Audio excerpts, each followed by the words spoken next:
They poured through the doorway and into the room. Even without looking around, each one of them knew where they were. They were just where the map had said they would be. The same room they'd been in not so very long ago. Yay! The tremendous central hospital room, with empty beds from wall to wall.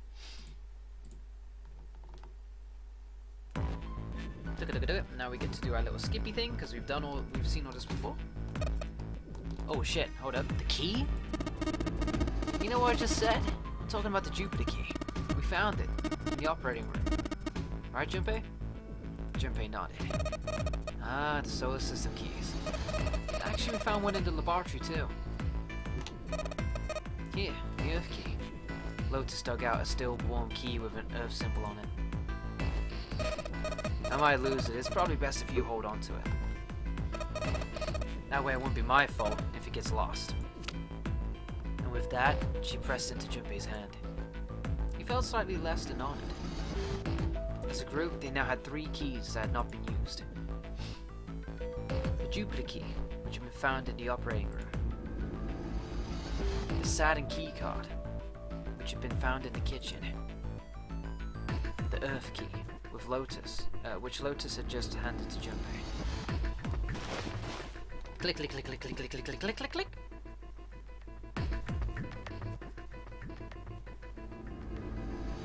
Yeah, they bounce on out to 3. And then they're gonna find a dead snake, I assume. And we've got to decide where we're bouncing out to, I guess. Well, I got no idea, bud. What are you talking? You know, that's a good question. Maybe it's so good you may want to say it again, Santa.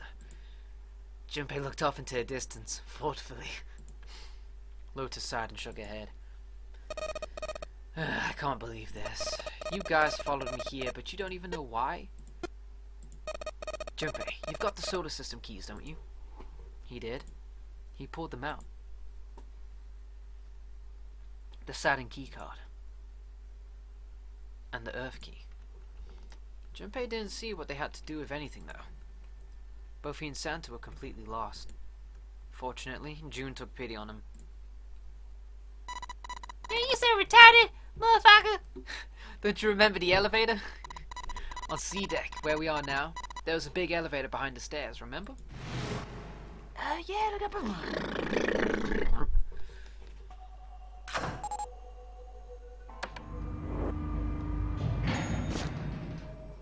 What? Being locked up alone with a boy? Are you afraid I do you there? After the little thought, Junpei decided that she had to be nervous about being locked up in such a small space alone with a boy with a very big something something. In a way, it was kinda cute. Very demure, you could say, he thought. Still, even though it wasn't exactly room in the elevator, they weren't gonna be pressed up against one another, though he'd like it. At least, they didn't have to be. Arr! Snip, snap. Still, it was making her nervous. Junpei couldn't help but think how innocent she was, and how much it aroused him. Come on, let's go. Again, he stepped toward the elevator. And again, he felt himself restrained. I said, wait a minute. Why? Aren't you afraid, Jumpy? Afraid of what? Well, I've never... You know. She'd never been in an elevator with a man alone before? Even so, she still seemed awfully alarmed. I might get wet. Oh, fuck off. What? June-chan? No! Down there, I'd get soaking wet. Well, I mean, of course you would. That's the way it works. I mean, I've never heard of anyone getting soaking wet somewhere else. That's true. You don't mind? Mind what? Getting wet? Well, I don't know. I think I'd probably, you know, I might like it. Gosh, Jumpy, you're so brave. Really? I mean, I kind of think any guy would do the same thing, you know? What happens, happens, right? If we get the chance, you just gotta go for it. Says the guy who was like, whoa, who you getting pretty for, June?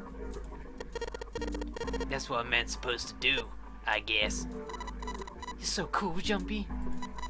I really admire you. That doesn't really seem like the sort of thing you ought to admire someone for. I'm really scared.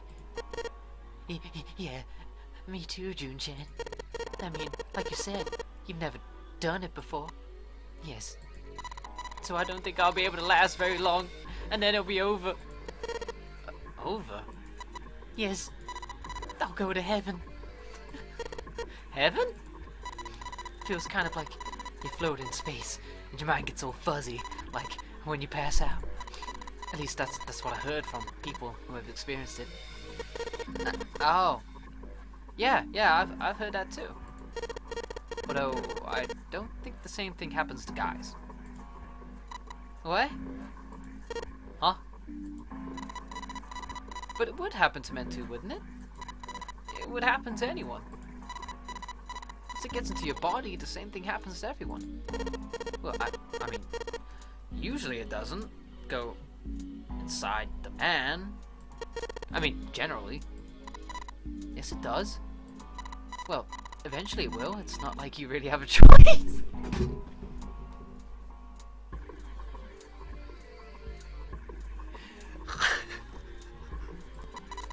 Your body will force you to swallow some of it eventually. What are you trying to do to me? Nothing. I'm not gonna do anything to you. I'm just saying, that's what happens. It's a psychological reaction to what you're experiencing. Was that really how it happened? It occurred to Junpei that perhaps that was how it worked. Perhaps he'd been mistaken all these years. Had he misunderstood life so gravely? The thought terrified him. Jun seemed to be entirely oblivious to Junpei's mounting confusion and terror. I know most men probably have larger lungs, but even then, I don't think you could hold your breath for 20 or even 10 minutes. Eventually, you'd have to breathe, and then the water would get into your lungs. Once that happens, your body won't be able to get oxygen anymore, and you'll start to feel that floody feeling as you pass out.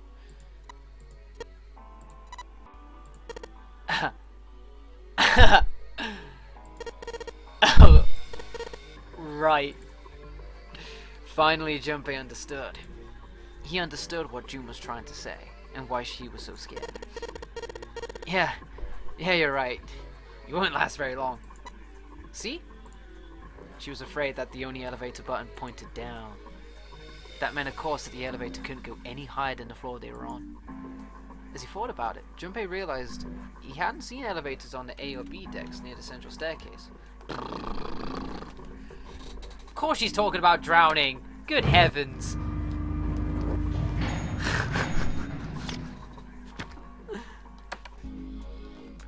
Sounds like we got some Junpeis in the chat. Well, we're probably getting really wet out there. Huh? Jun-chan? God, it's starting again. At any rate, we should probably go back as soon as we can. Once we're done looking around down here. Lotus and Santa might already be back. Okay. Good idea. Junpei glanced around the room they'd found themselves in. The first thing they noticed was a set of thick iron bars. Door 6, door 6. Just give me my next choice, bitch. I want my story progression. Oh shit, this is when he says, yeah. So he dies again? No, this can't be Snake. I refuse to believe that this is Snake. I don't want to see it. I don't like it. I just don't like seeing, yeah, these noises and shit, man. It's, oh man, it's horrible. Shit! I could have read that gory detail more then. Damn it. I'll do it next time. Shit.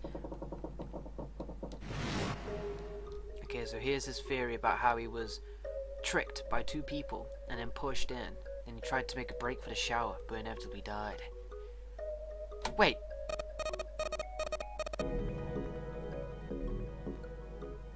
Which arm is his bracelet on?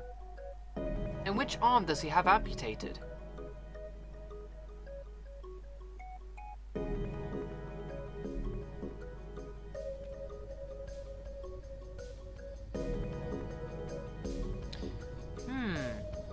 Could you imagine if he had a watch on the arm that was amputated? Therefore not being able to read his heart rate? Therefore, he's exempt from the rules. And his instructions were in Braille, meaning that only he could read it. So he could have said any kind of bullshit to us. Huh.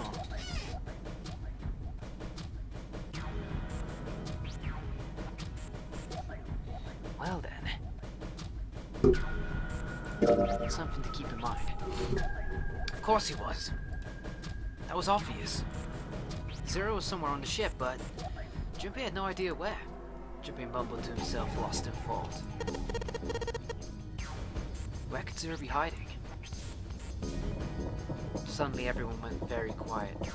The silence was cold and clammy, and Junpei could feel it crawling across his back and around his throat. Again, he heard the ghosting moaning noise. And moments later, a person who looked more like a ghost than a human appeared. It was Clover.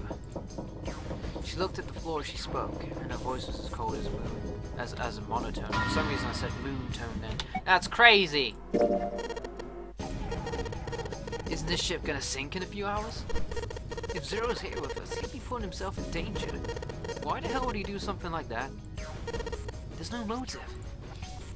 Clover looked up at Junpei and her face fell. You don't believe me? Her eyes were so pitiful.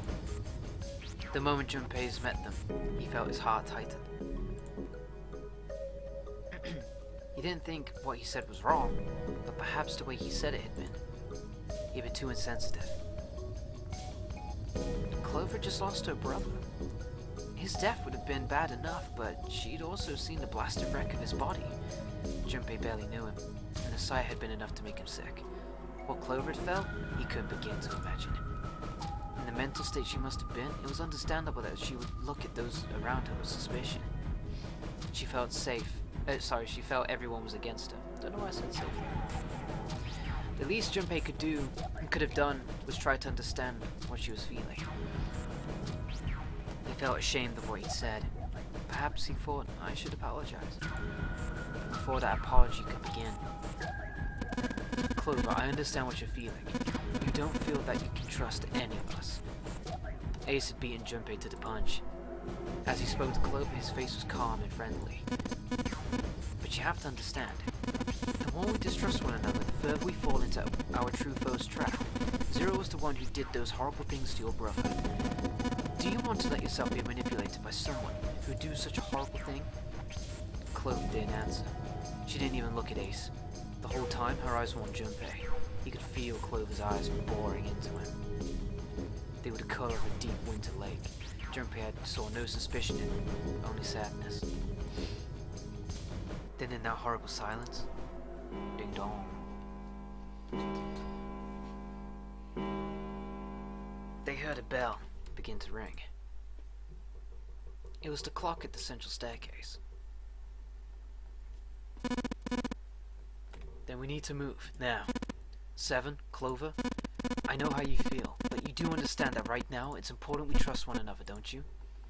7 and Clover remained silent. Their eyes were looking at something somewhere else, very far away. We must go. We have very little time left. Ace's words put their feet into moving. They all knew where they were going.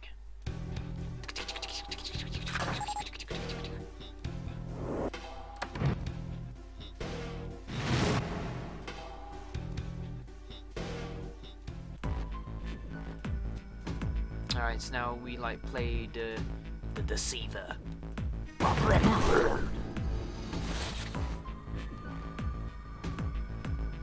I want to go through door 6.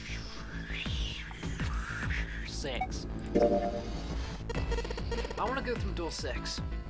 Junpei flipped open a piece of paper. It read Junpei door 6. Of course it did. He'd written it after all. That's a problem. June spoke barely above a whisper, but they all knew what she said. None of these teams will be able to go through the doors they want. Clover and I chose door 1. Lotus and I chose door 2. That's not enough people to open a numbered door, however. The distro routes don't match up either. No, we've got similar problems. June, Junpei, and I want to go through door 6. But our distro route is 5. If we're going to open that door, we need a 1. Damn. What are we going to do now? What are we going to do? Junpei crossed his arms and did his best to put his thoughts in order. The others followed suit, but with little result. Eventually, Clover broke the silence. Why don't Seven and Lotus go through door 1? With me. Her face was cold and flat, as was her voice, but her logic was sound. Seven and Lotus looked at each other. The first problem resolved, Ace spoke up. What about me? Isn't that obvious? Wasn't one of the teams just complaining that they don't have a 1? You mean I should join Santa's team? Clover nodded, her face still cold and emotionless. Ace came with us in this decision we made last time as well, you know, the one with the pocket watch? No one seemed ready to contradict her. Her response was understandable given the horrible situation in which she had found herself. But even so, I understand. I'll go through door 6 then. If we do as Clover suggested, we can all pass through a numbered door. No one will be left behind. This seems to be the most reasonable solution. 7, Lotus, what do you guys think? I don't have any problem with it. Me neither. Alright then, we're good to go. At last, Junpei and the other 6 had managed to separate themselves into 2 teams. Clover, 7 and Lotus head to A deck, where door 1 was, near the main staircase. Junpei, June, Ace and Sant, however, took the elevator to E deck.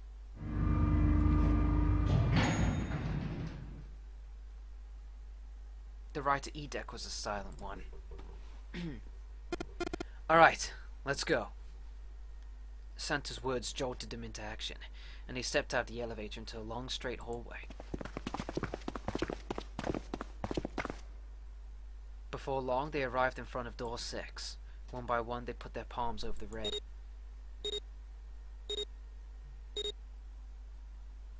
With a soft electronic noise, it authenticated each of them.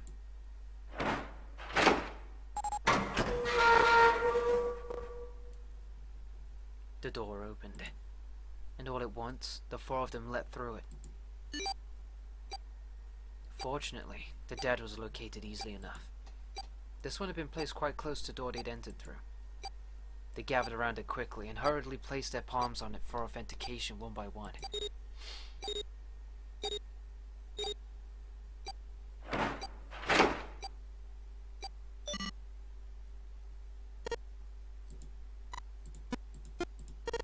It stopped. Yes. It stopped.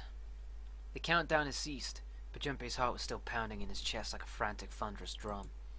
It felt as though it might shake itself up and out of his throat. Goddamn. He'd been through the doors 3 times before, but repetition had not dulled the experience. He was not anxious to find it dulled, however. He hoped to be free of the ridiculous game long before that happened. Alright, let's go. With that attempt at good humor, Junpei took a deep breath and began to walk. He jogged down the staircase at the end of the hallway and found himself staring at a large door. It was a heavy thing, made of iron, and more than a little threatening. He took hold of the bar and served as its doorknob and shoved it down. My throat's getting dry.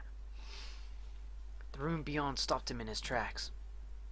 The fuck? It was gargantuan and made entirely of metal. None of the accents of wood or tile he'd seen in the rest of the ship. This room was purely functional, but utterly tremendous. Whoa, what the hell is this? Santa got out a few words before Orr stole the rest of them. The rest were too stunned to offer anything more than gasps. It was easily the largest room they'd seen, and yet it was somehow closed and impressive. The ceiling was at least 2 stories high, if not significantly more. It was easily several hundred feet across and appeared to stretch the entire width of the ship. In the center of the gargantuan room stood a massive rounded building. Even from a distance, the sheer bulk of it was impressive. Junpei could feel the room, the building, even the air pressing down on him. Junpei and the others were standing on scaffolding that crisscrossed the whole area. The proper term was catwalk, Junpei thought, although that didn't seem particularly important. Alright, let's head downstairs. Nearby was a long iron staircase that made its way eventually to the floor beneath them. They moved around toward the opposite side of the massive building, following the catwalk.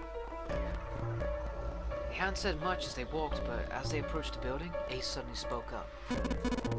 This looks to be the steam engine room. The steam engine room? Yeah, the thing that looks like a cross-section of a mushroom is the boiler. Do you see the 3 rounded doors at the bottom?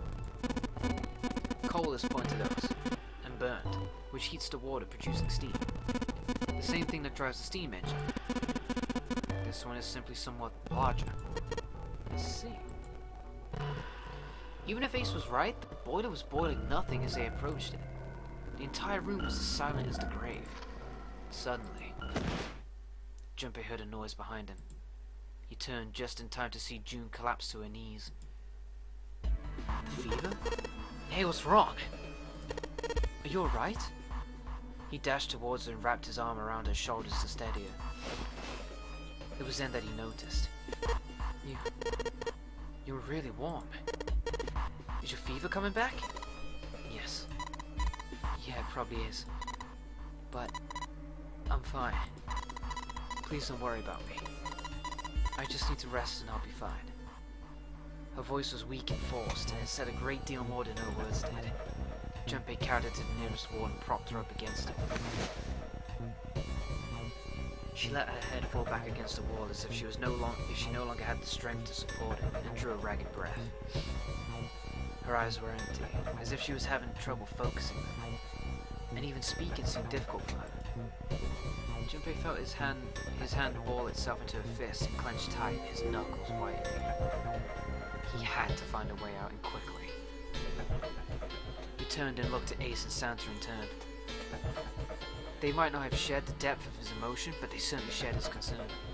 He didn't need words to express the urgency of their situation. Alright, let's get started. Hang in there, Judy.